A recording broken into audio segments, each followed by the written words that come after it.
hope and fear, opening up the possibility of other worlds.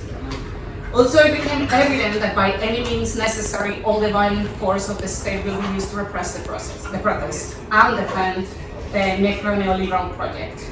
So rape, beatings, tear gas, rubber bullets, beatings, horses, tanks, disappearances. At least all of these, LasTesis performance, Rape is in Your Path, emerged and from the streets of Chile, jumped to social media, then went back to the streets of the world. The performance was replicated and adapted in more than 50 countries in just a few weeks. It rapidly became a feminist anthem, the verbalization and incarnation of the unspeakable pain that we have had to endure for centuries. The violence against women and femmes was finally made flesh. And so this performance basically held me hostage on Facebook, Twitter, and YouTube for weeks. Also, at the same time, because it was also happening in Colombia, I just couldn't stop scrolling and also crying, and I was feeling like this weird sensation of being here as if nothing had happened, with the rest of the world was on fire, but was also on fire of joy, because the revolt was there, right, and was opening up again these beautiful possibilities of futures. And well, yes, it's also, this part is like a very difficult, like how to write about these events is always difficult. I always felt, and I still feel, that kind of escapes from me. So I think that these kind of spaces where we can all talk about this together are very, very important. So LasTesis is an artistic, interdisciplinary, and feminist collective in Valparaíso, Chile, featuring Daphne Valdez Vargas, Paula on the stage, Sibila Sotomayor, and the collective is dedicated to spreading feminist thesis and demands through performance and video performance, combining performing, sound, graphic, and visual arts with history, philosophy, and social sciences. I think their work is an excellent example of how to transform intellectual questions, and how to also make feminist theory available and incarnated beyond like academic circles. So thank you again for being here. Thank you, amigas de LasTesis, for being here with us. And yes, please start. Thank you so much. Hola. ¿Se escucha? Sí. Un momentito, se voy a abrir vista. Ok, pueden. Sí, no sé lo pasa a ver, vamos a poner. Ahora, perfecto. Acá estamos escuchándolas. Hola. Hola. Hi everyone, thank you for coming to this a long distance call, this long distance relationship. We are Colectivo LasTesis from Valparaíso, Chile. We are right now in Valparaíso. A very rainy day. I think one of the last rainy days of the winter. And what we wanted to share with you is a little bit of our path as a collective, like why do we do what we do and how do we do it, and also make some relations between that and some reflections regarding feminism, regarding political struggles, regarding a decolonial approach to collective. First of all, I'm Sibila. I'm Daphne. We're Collective LasTesis. We've been working together since 2018, when we started working as a collective with the urgency to spread feminist thesis articulated with feminist demands. This means that we were very interested in, of course, our urgencies, like the needs of the feminist struggles in our context, but also how feminist theories, feminist thesis, can actually give us another perspective on how to address all these social issues. Yes. So this is a very important objective in our work, this relationship between our context, our local fights, but also how we can be inspired by feminist theorists or academics that are also observing these struggles and trying to find solutions, trying to find common points, trying to find like a place where we can gather and think about all these issues from a similar point of view. Yes, that's how we start our work. We work mainly during performance. Like we have a theater background with Daphne, so we were always very dragged into performing arts, of course. And this project was always thought and conceived as a performance art project. But it's also this idea of using performance as a tool of propaganda, like feminist propaganda, but also as a tool of collective fight.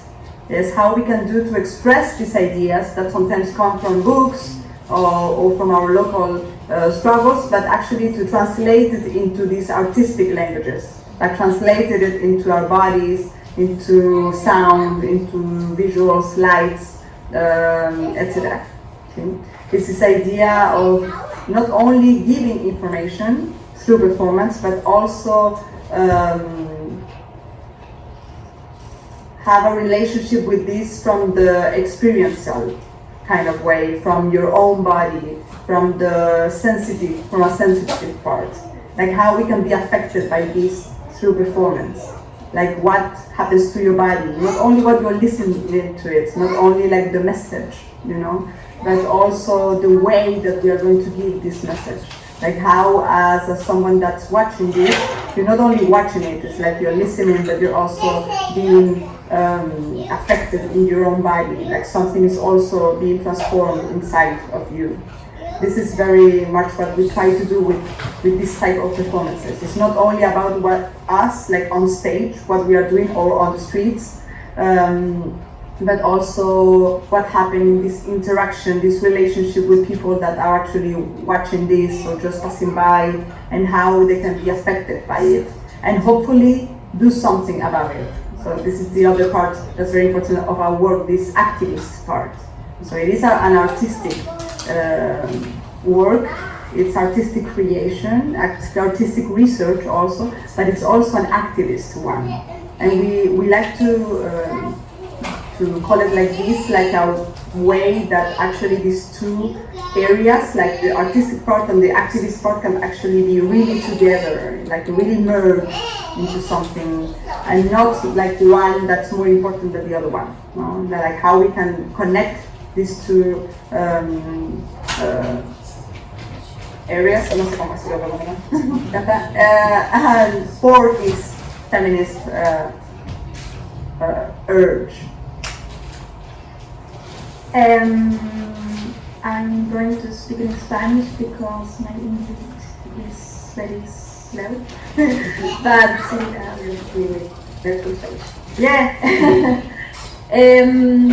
Nuestra metodología de trabajo es la metodología de collage, que es una metodología que venimos trabajando desde que nos juntamos como colectivo, que bueno, todavía no está terminada, sino que estamos en la investigación. Our work methodology, we call it the methodology of collage. That is actually something that we've been working since the beginning of our collective, but it's something that is still in process. It's not something that has ended. We are still looking how to do this collage methodology. Comienza con, por supuesto, con una pregunta, con una urgencia o con una denuncia, y luego a través de teorías feministas es que intentamos hacer una síntesis de estos contenidos. And it starts with an urgency, an announcement from a feminist point of view, of course, but then what we try to do is to make a synthesis of these ideas, like when we're translated into other languages, how we can synthesize these urges. Porque lo que buscamos también es transmitir estas ideas a la mayor cantidad de personas posible y que sea un mensaje efectivo. tomando recursos de la propaganda y también recursos de lo pop, de algo que es fácil, pegajoso y que se transmite rápido y que puede llegar a muchas personas. So what we're trying to do is to transmit this into the more no sé cómo decirlo en la mayor cantidad posible. To transmit this to as many people as many Yes. people as you can. Yeah. Thank you. As many people as we can. So we try to use a message that needs to be like very effective. So that's why the synthesis, it needs to be very clear. And to do this, we use resources from propaganda, but also like from what we can understand as pop, like something that's easy to understand, something that like stays with you, it's like catchy, and how like this we can reach more people. Entonces, una vez que logramos sintetizar estas ideas, llegar como a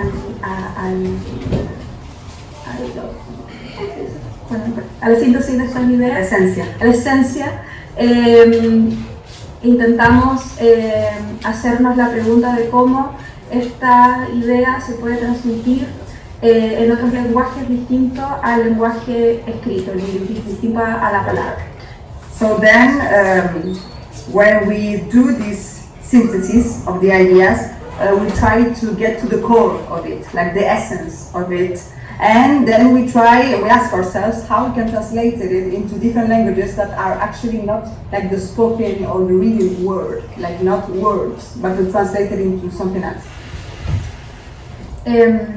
¿Cómo es el sonido de esta teoría? ¿Cómo es la visualidad? ¿Cuáles son los colores? ¿Cuáles son las metáforas que puede tener? Y más o menos así es el camino para crear algo que en general es una performance o usamos ese concepto porque es como un concepto paraguas que permite englobar todo lo que hacemos. So what we're trying to do with this idea is to think this synthesis, how does it sound, how does it looks, what colors, what textures, what metaphors can be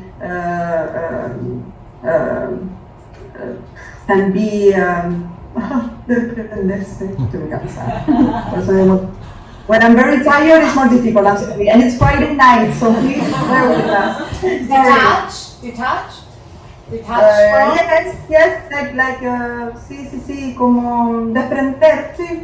Like what we can take from this, this metaphor, etc., to create this path, to create something that we like to call performance, because it's it's like an umbrella, like a big umbrella that can take all these different languages, because we think about performance in a very broad way.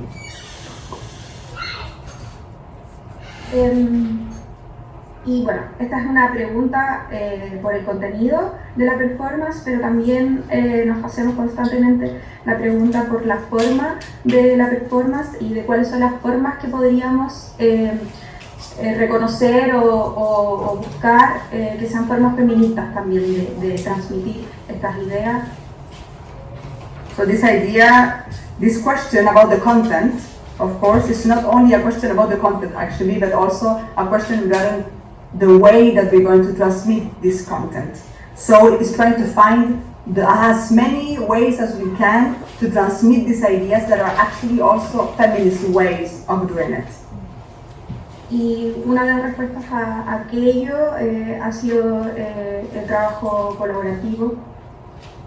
And one answer to this has been the collaborative work. Entonces, en general, las performances que hacemos son por convocatorias abiertas a mujeres y personas de la disidencia que se sientan convocadas por estos temas. So generally, our performances are made through open calls to women and queer people that feels the urge also to come to these open calls and participate into these performances. And now, to connect it a little bit with some inputs that Gabriela gave us, was a little bit what do we think regarding the place of performance, of feminist performance, in the contemporary struggles, for example. for us, of course, the context 5 years ago was very different here in Chile than today. Like 5 years ago, it was maybe another, of course, no, not maybe. It was a different historical moment that we were living. We were living a political uprising in Chile, so of course that how as a society we used to see these performances was very different than maybe today, when we see that there's every day more power given to the more conservative political parties in Chile. For example, the extreme far right has gained more power, to political power, but also, like a social power, like the mediatic power, like the fact that they can be all the time in the media spreading these hate ideas and violence. So it sure is different, like how people relate with this. And 5 years ago, people really could connect with these performances, not only our performance, what we made with Arabic in Your Path and blah, blah, blah, but also with all the performances. There was many collectives and activists and artists doing performances in the public space, on the street, in this context also of protest. It was a different relationship maybe than what we have today.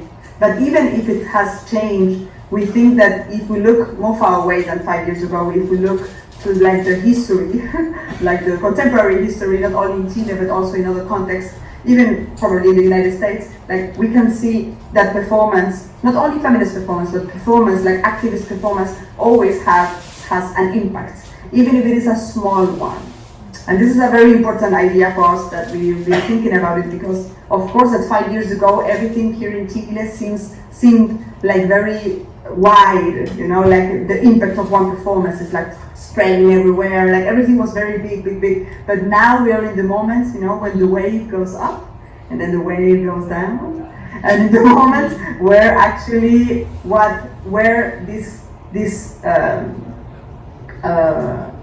this power of performance is actually moving in a way smaller scale. Like we are very looking at how these changes are not so much into the macro politics, but actually micro politics, like the tiny kind of way. And it doesn't mean that it's less useful, that it has less impact, but it's actually working in another scale. And that's what we are seeing right now, like regarding, for example, performance. So for us, it is a key place how feminist performance and not only like feminist struggles, because that's also something that for us is very important to make a point about it, that sometimes people see like feminist issues and feminist struggles like something that's only happening to one sector of society, right? And for us it's like, no, feminist demands are actually the social, like broader demands. So when we talk about feminist performance, it's not something that's key, like a key tool of struggle only like for a certain sector, a certain demographic of society, but for us it's actually a key and a tool for all society. That's how we see it, at least. Other people can have other opinions, of course. El otro punto es el lugar de la teoría, ciencias sociales y humanidades en las prácticas artísticas. The other point is about the place of the theory of social sciences, humanities in artistic practices. Para nosotros es una relación simbiótica y no jerárquica. For us it's a symbiotic relationship and a non-hierarchical relationship. Non-hierarchical. Oh yes, like burn, fire,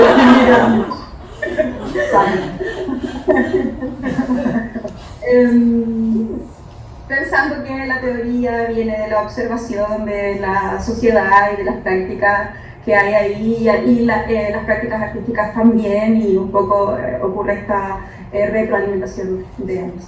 Because we're thinking that these theories come actually from observing, you know, the social realities and artistic practices also. So that's how it's like this symbiotic relationship. Like it's not that the theory is first or the practice or vice versa. It doesn't mean that it goes from one place to another only. It's like a relationship.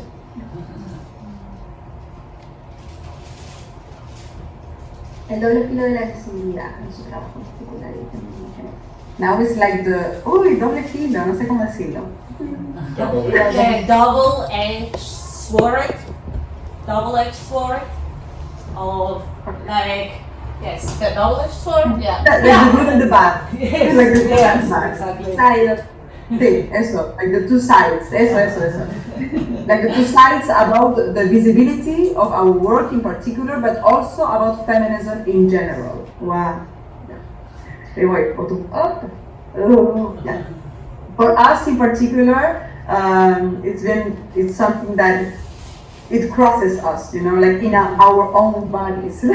Like how this visibility of our work, of course, has given us many possibilities of being able to spread more of these ideas that we really need. We have the urgency to spread. Also to connect with many people in different contexts. Even now, what we're doing now, this is because of our work, right? If it wasn't like that, probably this moment would not exist. It's like in the multiverse, you know, there's another universe where this is not existent.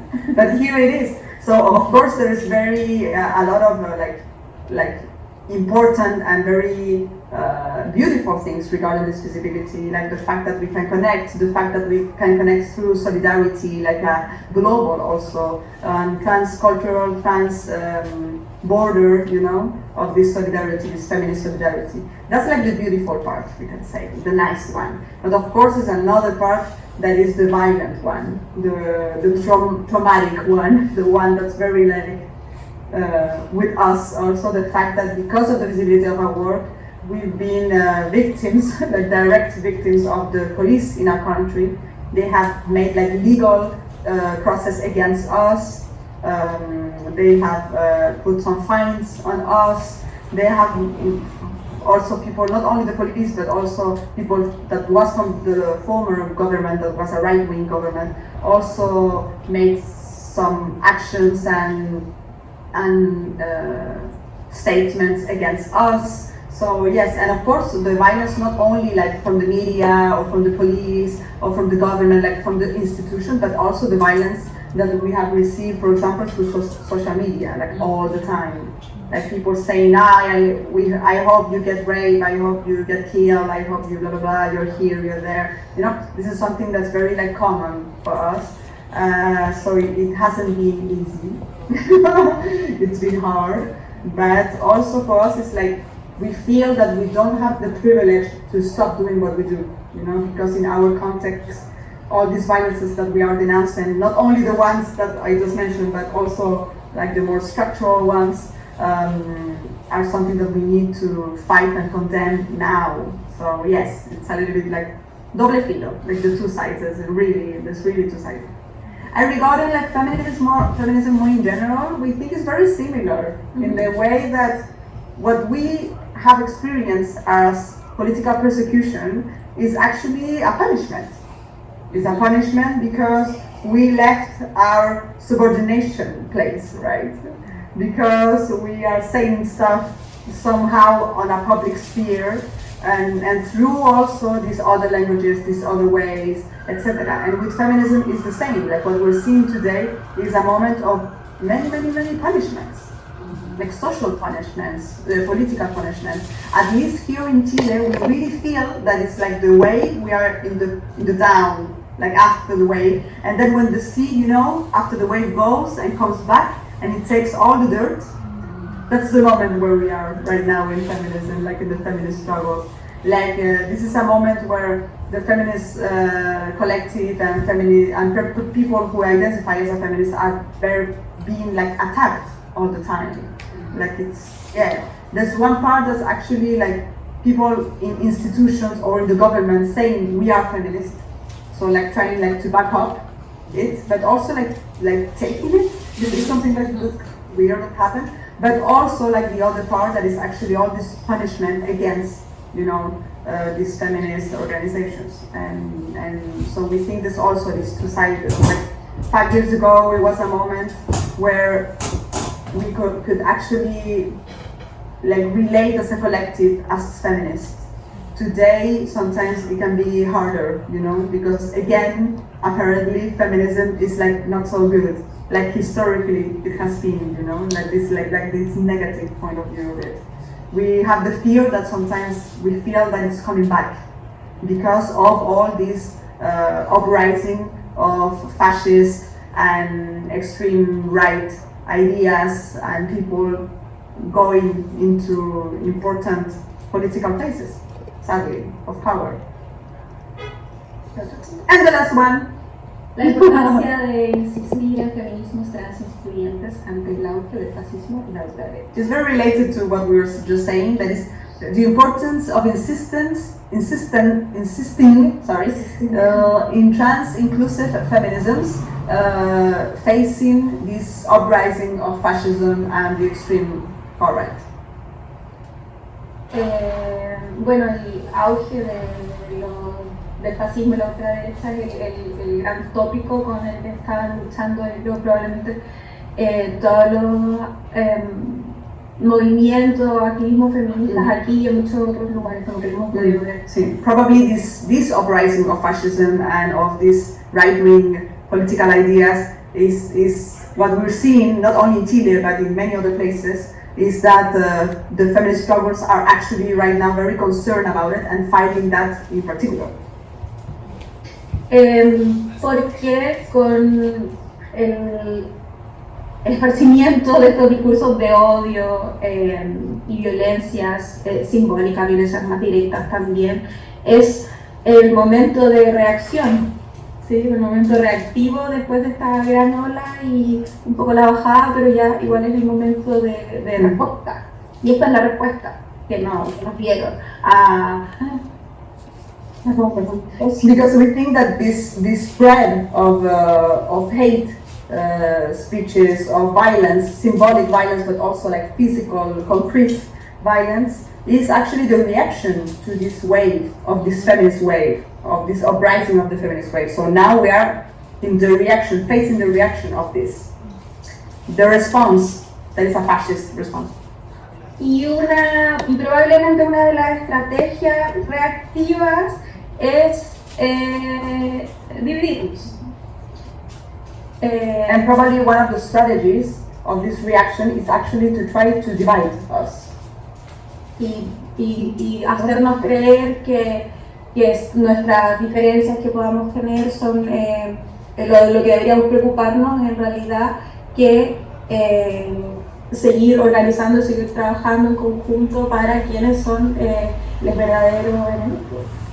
It's like making us believe that it's more important to divide ourselves more than keep working together, like to keep organizing ourselves like collectively to fight like the real enemy. Y ahí es cuando aparecen esa peligrosa e inexplicable relación entre algunas personas o movimientos que se llaman feministas, que se juntan con los discursos conservadores y antiderechos de gente de derecha y otra conservadora. And that's when the danger appears of how some people that call themselves feminists actually are agreeing with like having a relationship, you know, like a relation, like agreeing with these fascist ideas. Como la feminista, like, you know, like trans-exclusive radical feminists, that for us that's not feminism. Like for us we don't see it, it's like it doesn't make sense for us, for example. Like and that's why probably we have insisted in our work to always like from 2018 to always think about these feminist struggles of women and queer people, you know, like this idea of like the subject of feminism is not only cisgender women, but it's also, you know, all the LGBTQI+ community. Like we are all in this together because we have so many points in common, sadly, and of course we're always going to be stronger if we fight together to this, like Daphne was saying, like the real enemy, you know, and not trying to find like enemies between each other. Like for us it doesn't make sense. And it's crazy how Daphne was saying also like this relationship that some ideas that are fascist ideas or extreme right ideas, actually they connect, you know, they connect and they can actually support each other. And that's very dangerous, like to think about a feminism that can actually connect with some, fascist idea. Like it doesn't make any sense for us. It really doesn't. Thank you so much. I want to ask you if you could perhaps share with us one of the videos of Violador en tu Camino, or maybe another performance that you have, so we can also kind of experience it even just as a video, and then unless you have more to say, that it would be beautiful. So we can all get the feeling of it. Pero compartimos pantalla, sí, compartimos pantalla con sí, sí, comparto pantalla. El patriarcado es un juez que nos juzga por nacer, y nuestro castigo es la violencia que no ves. El patriarcado es un juez que nos juzga por nacer, y nuestro castigo es la violencia que ya ves. Es femicidio, impunidad para mi asesino, es la desaparición, es la violación,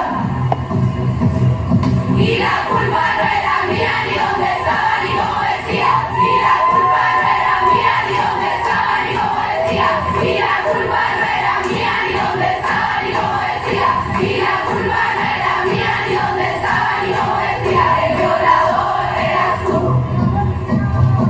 el violador eres tú, son los pagos, los jueces, el Estado,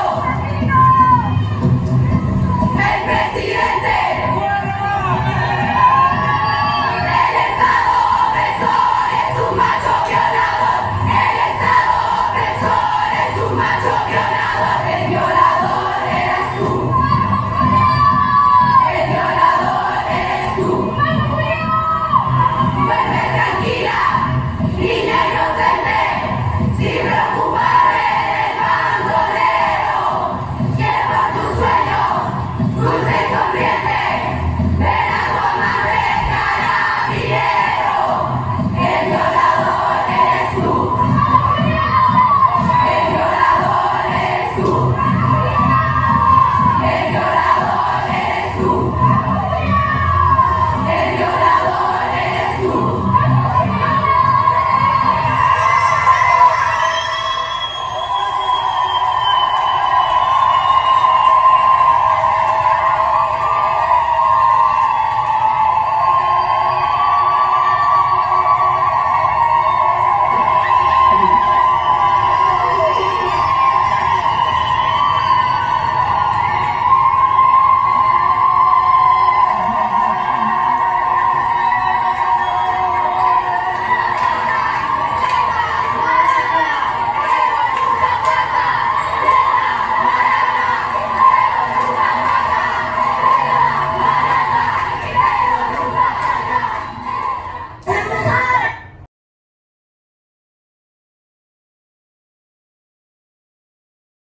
I just wanted to have maybe just put this of the Guardian so people can also see what happened in other countries. El patriarcado es un juez que nos juzga por nacer,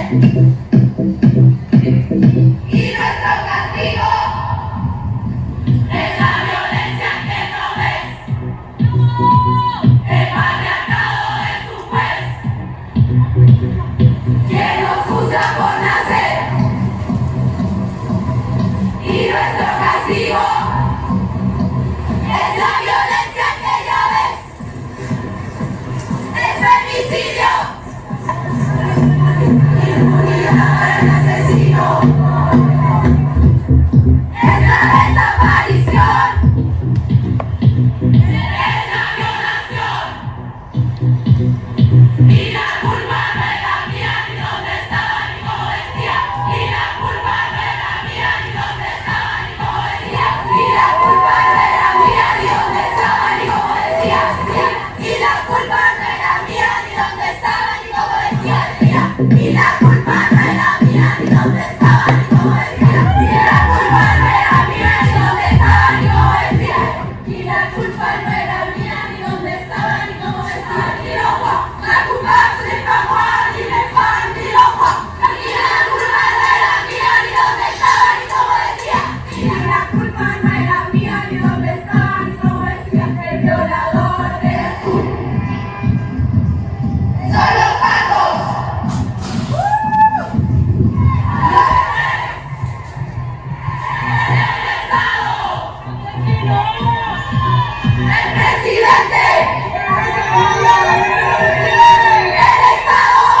For me, every time I watch this, it still gets me chill. I'm like, I just wanna cry or like, this is always beautiful.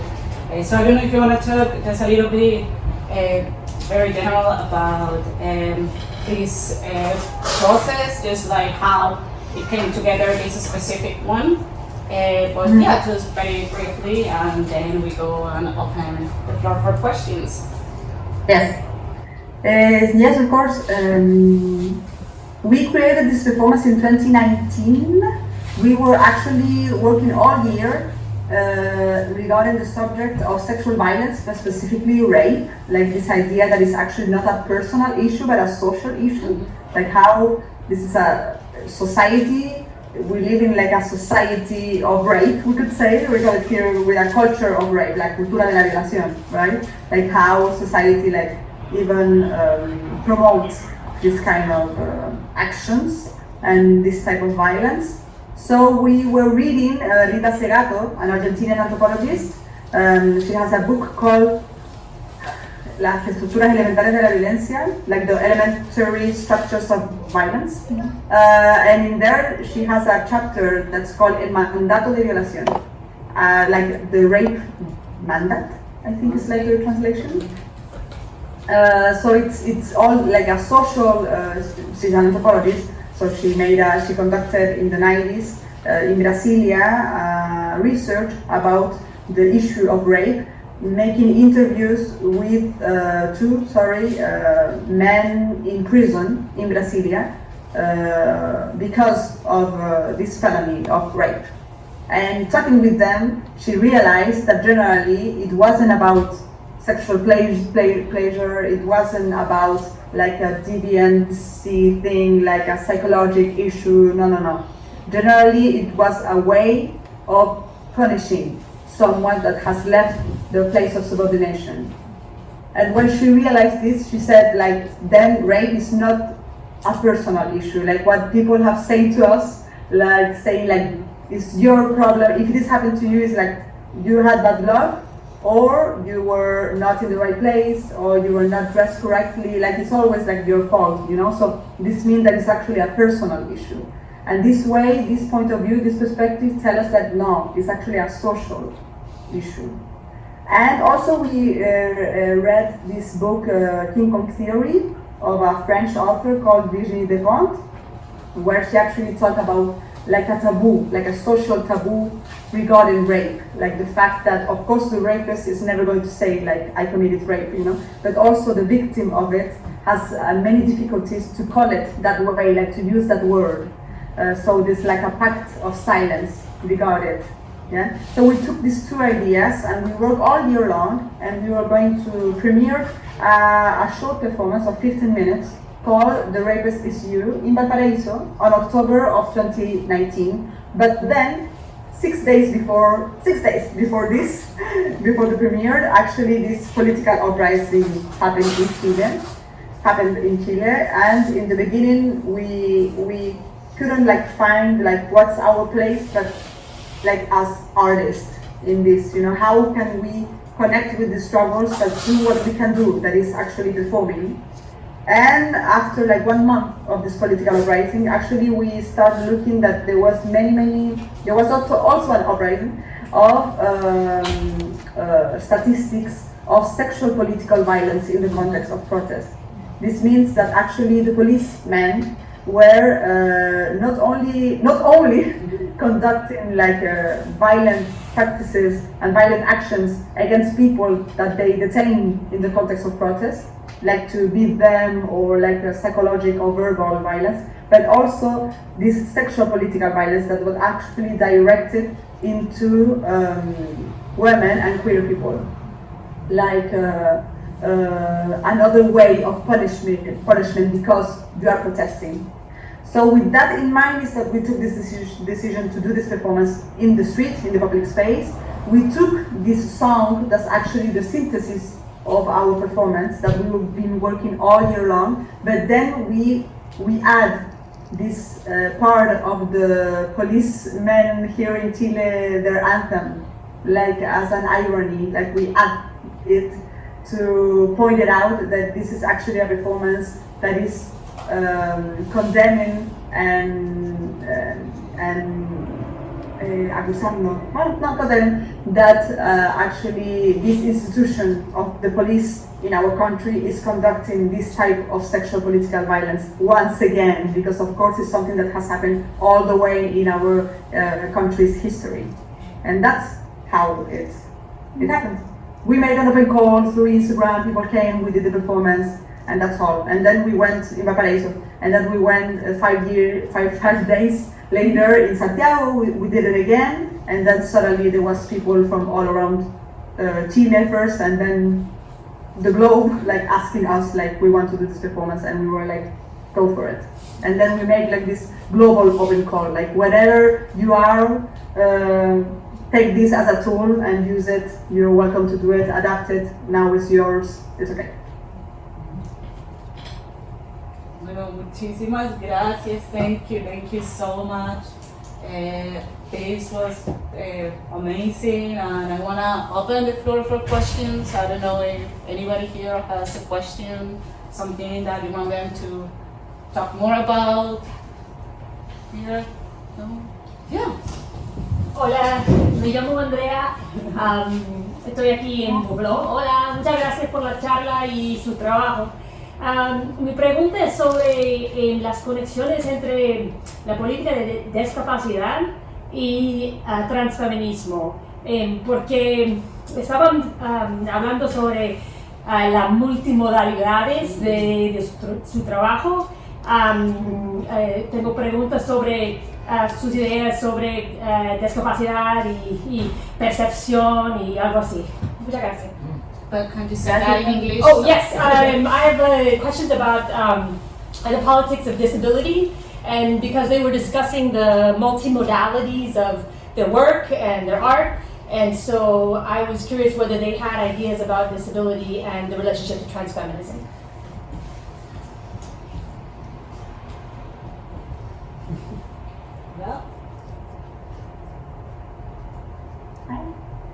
Okay. Yes, it's actually with our work, like you once said, like this multi ways of doing it is actually another part of our methodology. Like the fact that our work needs to be adaptable, and this means that it needs to be adaptable to any like stages, you could say, like venues or the street or any context, but also to the people that are going to participate in it. So, for example, if we made an open call and someone or some people come and I don't know, it's like we thought about doing a choreography and suddenly it's like, no, I can't do it that way, but I can do it this way. It's like we will all adapt, you know, like how we can still create something together so we are not segregated because of who we are. And this is something that is not only about ay, no sé cómo se dice la palabra.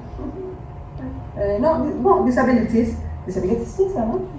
I don't know if it's correct, the use in English, I only know it in Spanish. Sorry. Okay, thank you. But also regarding your gender, regarding if you're a racialized person, like your race, your class, like for us, it's like how we can create stuff together that can actually bring the more of us together and not being something that where you can feel segregated.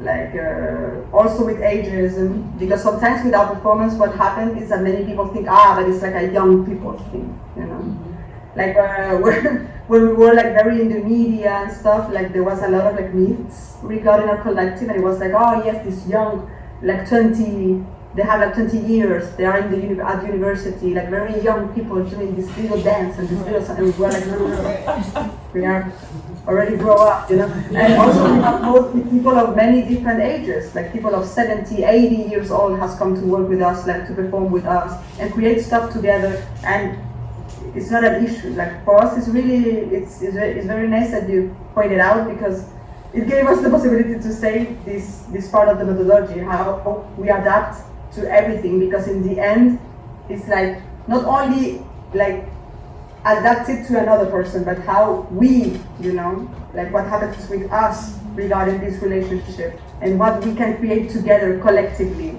So it's not like something different for each one of us. Like, because every time that I'm thinking about a performance that we're actually going to be doing in 2 weeks in Mexico that is called Resistencia, like resistance, or the vindication of a collective right. That's actually a performance that is with a workshop. Like we have like a 4 days or 3 days workshop, and then we do a performance in the public space. And in this performance, for example, like what we create in the workshop is really up to what people bring and how we can all relate with this. And for us, that's also like a very important part of a feminist way of doing it. Because if we're segregating, then, you know, it's not working. Like it's not going to be consequent to what we're trying to do.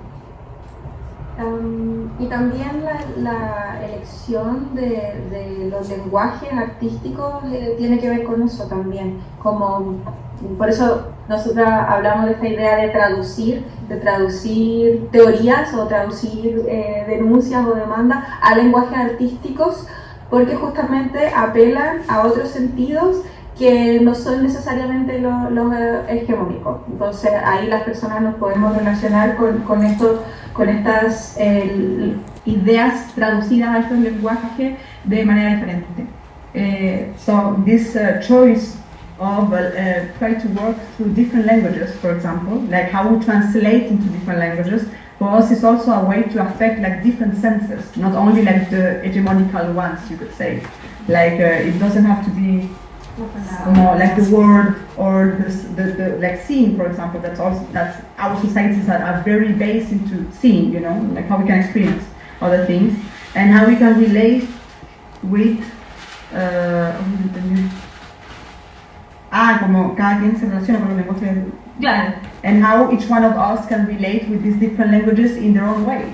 Like that's also another tool of this multi-language work and creation and performance. Thank you. Do you have any other question or follow-up? No? Yeah. I'm going to try and be clear in the way I ask my question. So it sounds really clear that like the propaganda and communication reaching as many different people as possible is very important to your methods, as well as the feelings that you're talking about, that like we're connecting to people. How do you see the importance of communication and feeling now in this moment of the fascist repression and backlash that you're talking about, and in perhaps maintaining collective organizing and a mass movement? That's my question. Cómo este objetivo de comunicar y de afectar, cómo se mantiene hoy o no dentro de este contexto de backlash fascista a muerte. Y de seguir organizándose igual y haciendo cosas igual.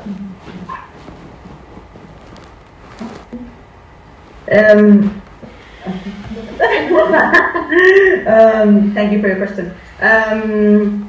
For us, like we mentioned, like of course it's different. It's a different context. So the strategies also change, but we are very convinced that we still need to be organized. We still need to insist in being en colectivizarse, being more doing this like collectively, like this is insisting in like. Even if the context seems so bad, and even if sometimes we don't have the same answer as we used to a few years ago, like this social answer, we could say, even if there is all this backlash happening, it's like, again, we don't have the privilege to stop doing what we do. And we just don't, because when you're talking about sexual violence, it's like, this is still a problem, it's still an issue. You're talking about domestic violence, it's still an issue. You're talking about like state political violence is still an issue. Like for us, it goes like from the bigger like structural things, like this patriarchal system in alliance with a capitalist and neoliberal and colonial system, of course, that are oppressing us, like all of us, of course, not only women and queer people, but like all of us. But also how we also in this struggle need to have more local fights. Like, for example, the right to abortion. Like, it's something in Chile we don't have the right to abortion. And in our collective, it's something that we've been working like since the beginning. Since 2018, it's always present in all our performances. Somehow, it's there somehow, you know. And it's like we're going to keep doing it because it's dangerous to not have a human right. And we are seeing with concern, like all these other places, like all these states in the United States, where this right is being taken away, right? So for us, it's very this idea of we can't stop because this is a survival thing. Like, we need to put these topics on the table, and we need to address this issue, and we need to keep doing it collectively and to insist, because things have not changed. And even if sometimes they change, like you gain stuff, like you could say, now you have the right, for example, with the law, you know, like it's illegal to have an abortion, and suddenly you don't have it anymore. So it's like, even if you like win something, then you have to protect it, and you have to be like always like in an alert, you know. So for us, this is very clear, and that's why we are still defending this idea that even if it is in another scale, you could say, we still need to do it. Like, we still need to find the ways of connect, of talk, of create together, like to find this, you know, collectiveness, even if it's like a smaller one, a bigger one, it doesn't matter. Like, it's still something that we have to do. Mm-hmm. Any other questions here? No? I do have another question, and I think it's very important here, and it's like this idea of building transnational solidarities, and seeing this as a fight that is not only local, or it just not deals with. So yeah, I wanted to talk a little bit more about like transnational solidarities, and yeah, well, there I have too many things in my brain. I'm sorry, it's not functioning, but let's just stay with that one, and if my mind kind of organizes, I will continue the question. So yeah, what's the place of transnational, solidarities and importance of transnational feminist solidarities today? Mm-hmm.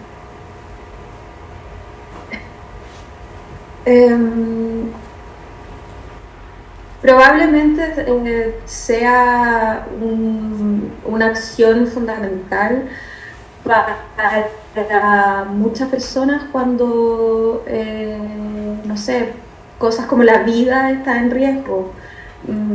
Probably it's like a fundamental action to many people when actually life is at risk. Sí, no sé, en nuestra experiencia, por ejemplo, cuando estábamos siendo acusadas por la policía y qué sé yo, la acción transnacional, que sabemos que lo permitió la visibilidad de nuestro trabajo, pero esa acción de todas aquellas personas que se movilizaron por visibilizar este caso, hizo presión en las autoridades de nuestro país, quienes eran que nos estaban acusando. So, for example, in our own experience, when we were being like persecuted and accused here in Chile, this transnational action that happened in response of this, that of course is related to the visibility of our work, of everyone, each and everyone who actually did something about it, of saying something about it, of course it translated into pressure against our government in Chile that was trying, to attack us.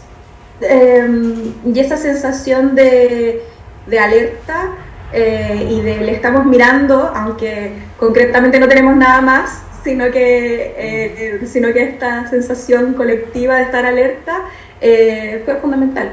And this feeling of being like alert, like saying like we are watching you, like even if they didn't have nothing else, it wasn't like something like concrete, but this idea, of course, it had an impact. Entonces por eso es importante que cuando ocurre en otros lugares hagamos lo mismo, y es lo que tratamos de hacer. And that's why it's so important that when something like this is happening in other places, to other collective or other people or other countries, like that we have also to take action, like to say something about it. Sí. Bueno, muchísimas gracias. Thank you all, unless there's a new question, but I don't think there is. Muchas gracias. Esto es un placer. I'm very happy to have been, sharing with you the amazing work that LasTesis have done, and I hope that we all feel super inspired to here in Buffalo, to look at Latin America, to look at the South, not only as a case study, because that's the problem, and a little bit like you were saying, look at these little brown people doing stuff in, the outer shores of this amazing country. So I think it's very important to look at this work and see what's the importance also of coming together and understanding, the value of these fundamental fights that we need to, incorporate, incarnate, and also make public these theories and these worries, and because I feel that we are all in danger, and I think that since I started researching about the far right, I was when I started a PhD, to now it's just it's getting worse and worse and worse and worse, and you see many countries falling, and the huge thing of how these fascist ideas are spreading and are becoming common sense. And I think that we need to fight that common sense. We need to create a different common sense in which we fight these assholes.